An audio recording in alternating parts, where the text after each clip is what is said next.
మీ ఇల్లు ఎప్పటికీ పటిష్టంగా ఉండాలనుకుంటున్నారా? కాన్ లైఫ్ కెమికల్ తో ఇది సాధ్యం. ఈ నెంబర్ను సంప్రదించండి. 100 రోజుల లోపల 6 గ్యారెంటీలను అమలు చేస్తామని చెప్పి వాళ్ళ కాంగ్రెస్ పార్టీ ఎన్నికల సందర్భంగా ప్రచారం చేసింది.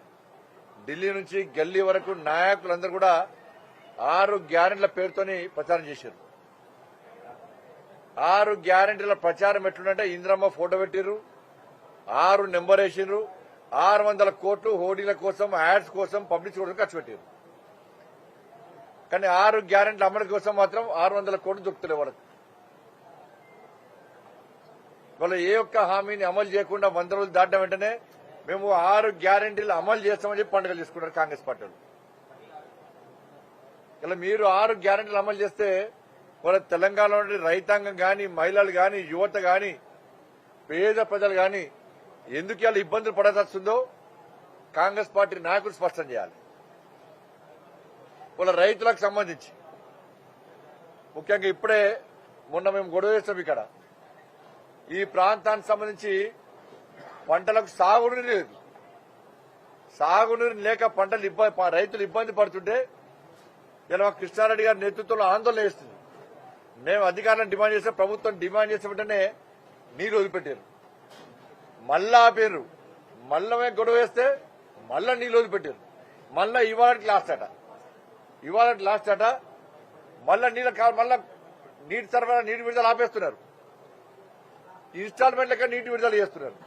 వాళ్ళ రైతులకు పంటకు ఎంత నీళ్లు కావాలి దాన్ని గుర్తించి పంటలు ఎండిపోకుండా రైతులకు సరిపడా సాగునీటిని అందించాలంటే రాష్ట్ర ప్రభుత్వం దానికి భిన్నంగా తూతు మంత్రంగా మొక్కుబడిగా నీళ్లు వదిలిపెడితే వాళ్ళ పంటలను ఏ విధంగా పండించుకుంటారో ఒక్కసారి రాష్ట్ర ప్రభుత్వం స్పష్టం చేసిన అవసరం ఉంది. ఇప్పటికీ నీళ్లు విడుదల చేస్తారా చేయరా అని చెప్పి రైతులు ఆందోళన చెందే పరిస్థితి ఇలా కరీంనగర్ పార్లమెంట్ నియోజకవర్గంలో ఉంది. ఇది ఒక సమస్య. మొన్న అకాల వర్షాల వల్ల నష్టపోయిన రైతులు ఈ కరీంనగర్ పార్లమెంట్ నియోజకవర్గంలో సిరిసిల్లలో స్వయంగా నేనే పోయినా, క్షేత్రస్థాయిలో నేనే పంటలను పరిశీలించిన. రైతులు ఇబ్బంది పడుతున్నారు, ఏడుస్తున్నారు. ఇలా వ్యవసాయం చేసి గుండెపోటు వచ్చే పరిస్థితి సార్. మా ఆరోగ్యాలన్నీ ఖరాబ్ అయినాయి, మా బతుకులు నాశనమైనాయి. ఏదో లాభం కోసం మేము కోట్లు సంపాదించుకోవడం కోసం, లాభం కోసం వ్యవసాయం చేస్తలేము. మా కుటుంబ పోషణ కోసం వ్యవసాయం చేస్తున్నాం. గతంలో చేసిన అప్పులను తీసుకోవడానికి వ్యవసాయం చేస్తున్నాం తప్ప ఏదో లాభాల కోసం చేసే పరిస్థితి లేదు.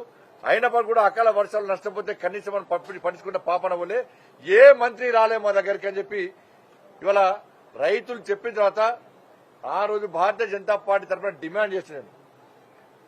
రైతులు లాభాల కోసం చూస్తలేరు. వాళ్ళ పెట్టుబడే 20,000 వేల రూపాయలు.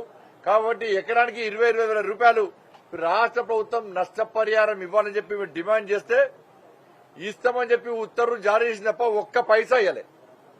ఒక్క పైసా రైతులకు వెళ్ళి ఇప్పుడు కూడా. సుమన్ టీవీలో మీ పర్సనల్ అండ్ బిజినెస్ ప్రమోషన్స్ కోసం కింది నెంబర్ కి కాంటాక్ట్ చేయండి.